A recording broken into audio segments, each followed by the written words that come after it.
Today we are going to read Doctor Faustus by Christopher Marlow.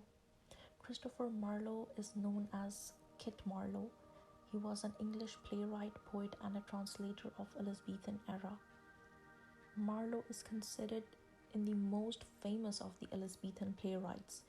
He was born on 6 February 1564. He died on 30th May 1593. He died very young, at the age of 29. He belonged from a big family. He had many siblings: Thomas, Mary, Anne, Dorothy, Jane, Margaret, and Thomas too. His nationality was English. His parents were John and Catherine. There is no absolute documentary evidence about the relationship of Christopher Marlowe and Shakespeare, but however, it's impossible to read Shakespeare's work without noticing Marlowe's influence. There are direct references in Henry to As You Like It, the player's speech in Hamlet, and the similar speech in Marlowe's Dido. It is also said that if Marlowe did not die young, he might have beaten the record of Shakespeare. So let's head towards the story of Doctor Faustus by Christopher Marlowe.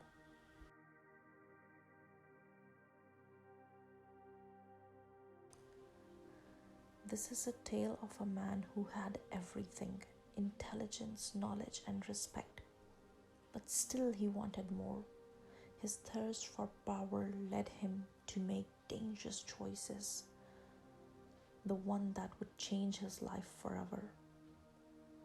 Our story begins in the study of Dr. John Faustus, a highly respectful scholar in the city of Wittenberg. His room is filled with books on many subjects: logic, medicine, law, and religion. He has spent years studying and has become an expert in all these fields. But now he feels bored. He believes that none of these subjects can give him the power he truly desires. Medicine has saved lives, but it cannot make him live forever. Law gives people rules, but it does not make them kings. Theology teaches about heaven and hell, but Faustus sees it as a life of strict obedience. He wants more than knowledge. He wants ultimate power. He turns to a forbidden book, a book of magic. As he starts to read, his excitement grows.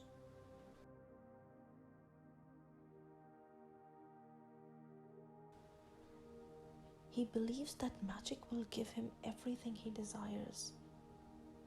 A sound magician is a mighty god, he says. If he can learn the secret of the dark arts, he can control the word itself. At the moment, two men enter into his study: Valdes and Cornelius. Who are these two men now? They are experts in magic and encourage Faustus to continue on his path. They tell him that with magic he can summon spirits, control the elements, and gain riches beyond his imagination. Faustus is eager to learn. He decides to give up all other studies and devote himself to these dark arts. But even as he makes this choice, his conscience begins to trouble him. Suddenly, two spirits appear before him: the good angel and the evil angel. The good angel warns him: Faustus, put away this book. Think of heaven and reward and goodness. But the evil angel tempts him: No, Faustus, follow this path and you will be powerful. The world will be yours.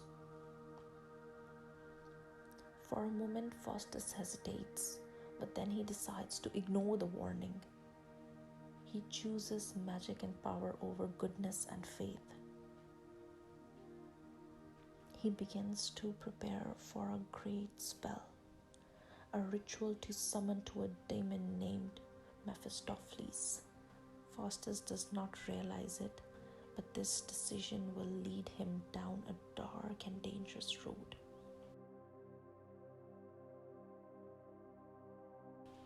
Now, here's my personal view. This first scene is very powerful because it shows us the ambition, like it can lead a person to make dangerous choices in life. Faustus is not an evil man himself, but he is blinded by his desire for power.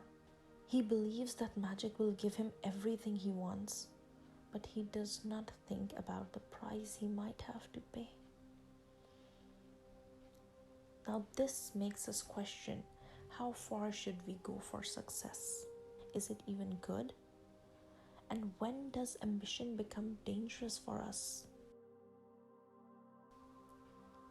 So what happens in the scene 2? While Faustus is preparing to summon a demon, something very different is happening elsewhere. His servant Wagner gets into a funny argument with a poor clown. But little do they know their lives are about to be caught up in Faustus's dark and dangerous adventure. Stay tuned for the next part.